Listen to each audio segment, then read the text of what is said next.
Hello guys, welcome back to my channel. दोस्तों, आज हम इस वीडियो के अंदर बात करने वाले हैं कि यदि आप म्यूचुअल फंड में इन्वेस्टमेंट करने के बारे में सोच रहे हैं, जैसा कि आज के टाइम पे कुछ दिनों से मार्केट में रिकवरी का दौर देख सकते हैं, तो आपके मन में भी आ रहा होगा कि हम भी इन्वेस्ट करते हैं म्यूचुअल फंड के अंदर। तो म्यूचुअल फंड के अंदर आपको लमसम करना है या फिर एसआईपी करना है, तो आपको किन किन पॉइंट्स पे ध्यान रखना चाहिए, किन किन पॉइंट्स पे आपको फोकस रखना चाहिए इन्वेस्टमेंट करने से पहले। क्योंकि इन्वेस्टमेंट करने से पहले अगर आपने ये पॉइंट नहीं देखे तो आपको हो सकता है कि आप बाद में रिग्रेट करें, बाद में पछताएं कि यार हमसे थोड़ी गलती हो गई।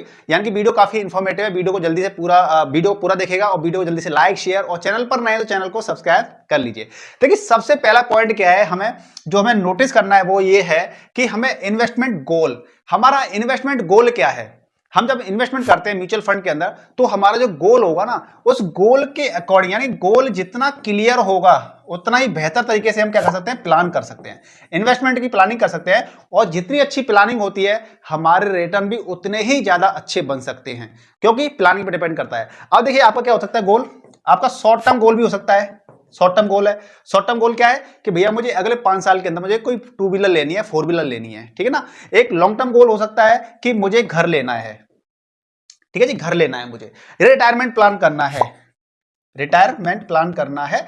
तो इन सारे चीजों के जो भी आपके गोल हैं, उन सभी गोल के हिसाब से अलग अलग तरह के म्यूचुअल फंड होते हैं, और उन तरह के म्यूचुअल फंड में इन्वेस्ट करके ही हमारे गोल पूरे हो सकते हैं। अब मान लीजिए आपका कोई शॉर्ट टर्म गोल है, कोई शॉर्ट टर्म गोल है, लेकिन शॉर्ट टर्म गोल होते हुए आपने क्या कर दिया, एक इक्विटी म्यूचुअल फंड के अंदर आपने स्मॉल कैप के अंदर इन्वेस्ट कर दिया, स्मॉल कैप के अंदर। अब आपने स्मॉल कैप इन्वेस्ट कर दिया शॉर्ट टर्म गोल लेकर के, लेकिन शॉर्ट टर्म में क्या रहता है, हाई रिस्क हाई गेन रहता है। यानी कि अगर मालूम पड़ा कि मार्केट ने अगर सही रिटर्न नहीं दिए, तो आपका पैसा ब्लॉक हो सकता है एक तरह से। यानी कि मार्केट मान लीजिए आप लॉस में चल रहे हैं, आपको प्रॉफिट ज्यादा ना मिल पाए, तो आप क्या करेंगे, आपका वो टारगेट अचीव नहीं हो पाएगा। तो इसलिए हर तरह रिक्वायरमेंट के लिए हर तरह का गोल हमारे पास म्यूचुअल फंड होता है, तो हमें उस प्रकार से प्लानिंग करनी चाहिए। अगला जो हमारा पॉइंट है, रिस्क एपेटाइट। हमारा जो रिस्क एपेटाइट होता है, हमारा क्या है कि रिस्क के हिसाब से, देखिए हर किसी का, यहाँ पे ढेरों आप और हम जैसे कई सारे लोग हैं, उनका हर किसी का रिस्क अपना अपना होता है। देखिए, बहुत सारे लोग ऐसे होते हैं कि भैया वो बिल्कुल भी रिस्क नहीं लेना चाहते हैं, एक यानी 1% छोड़िए, वो 0% भी रिस्क नहीं लेना चाहते हैं। इसलिए क्या करते हैं, वो अपना पैसा एफडी में इन्वेस्ट करते हैं या फिर अपना रियल एस्टेट में इन्वेस्ट कर देते हैं, ठीक है ना। इस प्रकार रिस्क नहीं लेते हैं बिल्कुल भी। तो लेकिन कुछ लोग ऐसे होते हैं कि थोड़ा रिस्क ले सकते हैं, कि भाई चलो ठीक है थोड़ा रिस्क ले लेते हैं, कुछ ज्यादा रिस्क ले सकते हैं, कुछ बहुत ज्यादा रिस्क ले लेते हैं। तो इसी प्रकार से क्या रहता है कि इक्विटी के अंदर क्या रहता है, हाई रिस्क रहता है। अब आपको रिस्क लेने की क्षमता ज्यादा है आपके अंदर, तो आप इक्विटी में जा सकते हैं। और इक्विटी के अंदर भी कई सारी कैटेगरी होती हैं, small cap, mid cap, large cap. तो उसमें भी आपकी 3 कैटेगरी हो गई। तो इस प्रकार से आप क्या कर सकते हैं, अपना रिस्क एपेटाइट को पहचानिए कि आपके अंदर रिस्क लेने की क्षमता कितनी है, ठीक है ना। और डेट, यानी कि आपके पास कम रिस्क ले सकते हैं, आपको कम रिस्क लेना है। तो देखो, रिस्क, शेयर मार्केट का नियम क्या कहता है, शेयर मार्केट का नियम कहता है कि आप शेयर मार्केट में या म्यूचुअल फंड में, यानी जो भी इन्वेस्टमेंट होता है, आप उसके अंदर जितने ज्यादा रिस्क लेंगे, आपको उतना ही ज्यादा प्रॉफिट हो सकता है, ठीक है ना। तो यहाँ पे इक्विटी में क्या है, आपका बहुत ज्यादा रिस्क है, तो ज्यादा रिस्क है तो ज्यादा प्रॉफिट भी आपको मिल सकता है। यहाँ पे क्या है, डेट और बैलेंस के अंदर क्या रहता है, कम रिस्क है, तो कम रिस्क होगा तो आपको कम ही प्रॉफिट मिलेगा, ठीक है जी। चलिए, अगला जो पॉइंट है जो हमें ध्यान रखना चाहिए, इन्वेस्टमेंट होराइजन।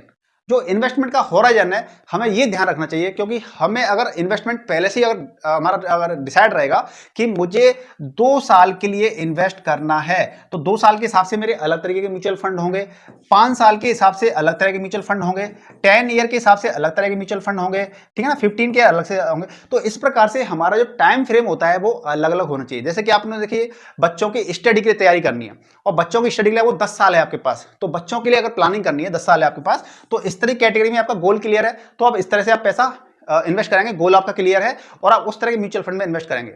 आपका शॉर्ट टर्म का गोल है, मान लीजिए 2 साल का गोल है आपके पास, तो आप क्या करेंगे, इसको कोशिश करेंगे ऐसे म्यूचुअल फंड के अंदर डालना जिसमें आपके रिटर्न मिलने की संभावना कम रिटर्न मिल जाए, लेकिन हमें प्रॉपर तरह मिल जाए। जैसे इंडेक्स फंड होते हैं या डेट फंड होते हैं, हम उनके अंदर कंसीडर कर सकते हैं। तो हमारा जो और होराइजन क्लियर होगा। आप जैसे कि आप कहें कि भैया बेस्ट म्यूचुअल फंड बता दो, मेरे को इन्वेस्ट करना है पैसा। अब आपने ये नहीं बताया कि कितने टाइम पीरियड के लिए, तो मैंने आपको अगर मान लीजिए XYZ को म्यूचुअल फंड बता दिया, लेकिन उससे अगर आपका गोल ही पूरा नहीं हो पाएगा, तो क्या फायदा ऐसे म्यूचुअल फंड में इन्वेस्टमेंट करने का, ठीक है ना। तो इसलिए हमारा जो टाइम होराइजन होता है कि हमें कितने साल के लिए इन्वेस्ट करना है, ये हमारा क्लियर रहना चाहिए।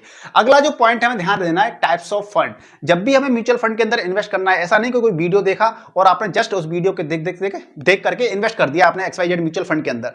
आपको क्या करना है, प्रॉपर तरीके से टाइप ऑफ म्यूचुअल फंड को समझना है कि इक्विटी के अंदर क्या रहता है कि इक्विटी के अंदर आपका more risk more return more risk, यानी कि ज्यादा रिस्क है तो आपको ज्यादा रिटर्न मिल रहा है। यहां पर डेट के अंदर क्या रहता है कि लो रिस्क है तो लो रिटर्न मिलेंगे, कम रिस्क है तो कम ही आपको रिटर्न मिलेगा।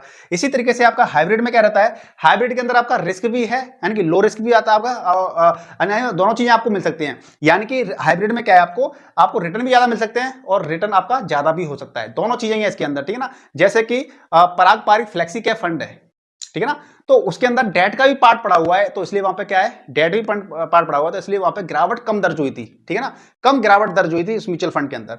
इंडेक्स फंड है, इंडेक्स फंड का अपना एक अलग लेवल का रिस्क है, यानी कि इंडेक्स फंड यानी कि अपने देश की टॉप 50 कंपनी या उसके अगली नेक्स्ट 50 कंपनियों के अंदर आप इन्वेस्ट कर रहे हैं, यानी कि वहां पर आपका रिस्क काफी कम होता है, तो आपका रिटर्न भी कम होते हैं। तो इस प्रकार से आपको अलग अलग तरह के म्यूचुअल फंड को आप समझना चाहिए। डेट फंड वैसे होते कौन से हैं, डेट फंड का मतलब ये होता है कि जो गवर्नमेंट स्कीम्स होती हैं, ट्रेजरी बॉन्ड वगैरह होते हैं, उनके अंदर जो पैसा लगता है वो आपके डेट फंड होते हैं। हाइब्रिड के अंदर आपका इक्विटी प्लस डेट दोनों कॉम्बिनेशन होता है, यानी कि इसके अंदर शेयर मार्केट में पैसा लगता है और डेट के अंदर भी लगता है, ठीक है ना। इंडेक्स जो हमारे देश के इंडेक्सेस हैं, जैसे निफ्टी 50 है, नेक्स्ट 50 है, निफ्टी नेक्स्ट 50 है, 100 निफ्टी 100 है, इस प्रकार से स्मॉल कैप 250 है आपका, mid cap 150 ETF sorry index fund है। तो इस प्रकार से आप क्या करेंगे, ये आपके अलग अलग तरीके के क्या होते हैं, म्यूचुअल फंड्स होते हैं। अगला पॉइंट हमारा जो क्या कहता है, फंड परफॉर्मेंस। जब भी कभी हमें इन्वेस्टमेंट करना है तो हम जिस फंड के अंदर इन्वेस्ट करने वाले हैं उसका हमें क्या है, 3 साल का, 5 साल का और 10 साल का हमें क्या करना चाहिए, हमें उसकी परफॉर्मेंस देखनी चाहिए कि पिछले 3 साल के अंदर कैसा रिटर्न है, पिछले 5 साल का और पिछले 10 साल का कैसी परफॉर्मेंस चल रही है, हमें ये देखना चाहिए। लेकिन हमें आंख बंद करके पिछली पास्ट परफॉर्मेंस के बेस्ड पे हमें ये भी नहीं डिसीजन लेना चाहिए कि भैया पास्ट की परफॉर्मेंस की अच्छी थी तो हम क्या करते हैं, इसी में पैसा लगा देते हैं। तो ऐसा भी नहीं हमें करना चाहिए, क्योंकि पास्ट की परफॉर्मेंस अच्छी है इसका मतलब ये नहीं है कि आने वाले समय के अंदर भी वो अच्छी हो। तो इसलिए सिर्फ आंख बंद करके आप कहें कि भैया 5 साल से तो बहुत अच्छे रिटर्न दे रहा है, हम इसके अंदर पैसा लगा देते हैं। अगर 5 साल तक अच्छे रिटर्न दे रहा है तो आगे भी रिटर्न दे, ऐसी जरूरी नहीं है चीजें। लेकिन उसके अंदर चेंजेस क्या क्या हुए, मान लीजिए पिछले 5 साल से तो रिटर्न अच्छे दे रहा था, लेकिन अभी फंड मैनेजर चेंज हो गया है। अब फंड मैनेजर चेंज हो गया है तो हो सकता है कि आने वाले समय के अंदर रिटर्न संशय तो बना रहेगा ना। तो इसलिए कई सारे फैक्टर देखे जाते हैं, सिर्फ पास्ट परफॉर्मेंस के बेस पे डिसीजन ले लें तो वो भी सही नहीं है। अगला जो पॉइंट है, फंड मैनेजर और एएमसी, यानी कि जब हम म्यूचुअल फंड में इन्वेस्टमेंट करते हैं तो उस एएमसी की साख क्रेडिबिलिटी कितनी है, उसकी वैल्यू कितनी है, ठीक है ना। तो एएमसी बहुत ज्यादा रोल निभाती है। मान लीजिए कोई एक ऐसी एएमसी है जिसके अंदर आए दिन घोटाले होते रहते हैं, फंड मैनेजर ने रिश्वत ले ली, ठीक है ना, या कुछ ना कुछ ऐसी गड़बड़ चीजें होती रहती हैं, तो उसकी क्रेडिबिलिटी कितनी है, उसकी साख कितनी है, हमें यह भी ध्यान देना चाहिए। तो पर्टिकुलर म्यूचुअल फंड के जो फंड मैनेजर होते हैं या एएमसी होती है, हमें इसके बारे में देखना चाहिए कि भैया उनकी वैल्यू, वर्थ, औकात क्या होनी चाहिए, क्या है, ठीक है ना। अगला पॉइंट है दोस्तों, अगला है देखिए एक्सपेंस रेशियो। जब भी हम किसी म्यूचुअल फंड के अंदर इन्वेस्टमेंट करते हैं तो हमें उसका एक्सपेंस रेशियो भी देखना चाहिए। एक्सपेंस रेशियो जितना कम होगा उतनी अच्छी बात है, जितना कम होगा अच्छी बात है, गुड बात है, ठीक है ना। लेकिन एक चीज बताइए, अगर कम ही अगर एक्सपेंस रेशियो है लेकिन वो रिटर्न नहीं दे रहा है, ठीक है, एक ऐसा है, एक M1 म्यूचुअल फंड एक ऐसा है जिसका एक्सपेंस रेशियो मान लीजिए 0.78% है, और एक M2 एक म्यूचुअल फंड ऐसा है जिसका आपका एक्सपेंस रेशियो है 0.65, ठीक है जी, 0.65% है इसका। लेकिन रिटर्न, इसका जो रिटर्न है इसका मान लीजिए 15% का रिटर्न है, या मान लीजिए 18 कर देते हैं इसको, ठीक है, इसका 18% का रिटर्न है, इसका है 14% का रिटर्न है। अब आपसे मैं कहूं कि भैया दोनों में से कौन सा अच्छा म्यूचुअल फंड है, हालांकि हम एक पॉइंट में नहीं कह सकते कि एक पॉइंट से हम डिसाइड कर ले कौन सा अच्छा म्यूचुअल फंड है, लेकिन आप क्या कहोगे, भैया एक्सपेंस रेशियो जितना कम है हम उसी के अंदर इन्वेस्ट कर देते हैं। नहीं, देखिए यहाँ पे एक्सपेंस रेशियो कम जरूर है, लेकिन यहाँ पे इंटरेस्ट का डिफरेंस 4% का, यहाँ पे 18% का रिटर्न मिल रहा है, यहाँ पे क्या है 14% का। यानी कि जब हम इन्वेस्टमेंट करते हैं तो हमें अगर ज्यादा पे करना पड़ रहा है expense ratio in comparison to, लेकिन रिटर्न भी अच्छे मिल रहे हैं। देखिए जब हमें रिटर्न अच्छे मिल रहे हैं तो हमें ज्यादा भी पे कर सकते हैं, कोई दिक्कत नहीं है, ठीक है ना। तो ये भी चीज ध्यान रखनी है। तो आप सिर्फ ये नहीं कि सिर्फ कम है इसीलिए इसी के अंदर इन्वेस्टमेंट करना है, ऐसा भी हमें नहीं करना है। अगला जो पॉइंट है दोस्तों वो है एसआईपी वर्सेस लमसम। जब हम म्यूचुअल फंड के अंदर इन्वेस्टमेंट करने का मन बना लेते हैं तो हमें ये भी देखना है कि हमारे अकॉर्डिंग, हमारे गोल के अकॉर्डिंग, हमारे टाइम ड्यूरेशन के अकॉर्डिंग हमें एसआईपी करनी चाहिए या फिर लमसम करना चाहिए, और मार्केट में हालात कैसे हैं, हमें क्या करना चाहिए। अब देखिए अगर मैं पिछले 6 महीने की बात करूं तो पिछले 6 महीने पहले ऑल टाइम हाई पे मार्केट चल रहा था, पिछले 6 महीने ऑल टाइम हाई पे मार्केट चल रहा था, तो क्या हमें उस समय पे इन्वेस्ट करना चाहिए था? नहीं करना चाहिए था। हालांकि कर भी दिया है, तो लॉन्ग टर्म करते हैं तो बहुत से लोगों ने इन्वेस्ट किया भी है और हमें बोला भी इन्वेस्ट कर सकते हैं, ठीक है ना। लेकिन अब ये देखिए कि लमसम करना है तो जब मार्केट ऑल टाइम हाई पे होता है, ठीक है, ऑल टाइम हाई का मतलब समझते हैं ना आप।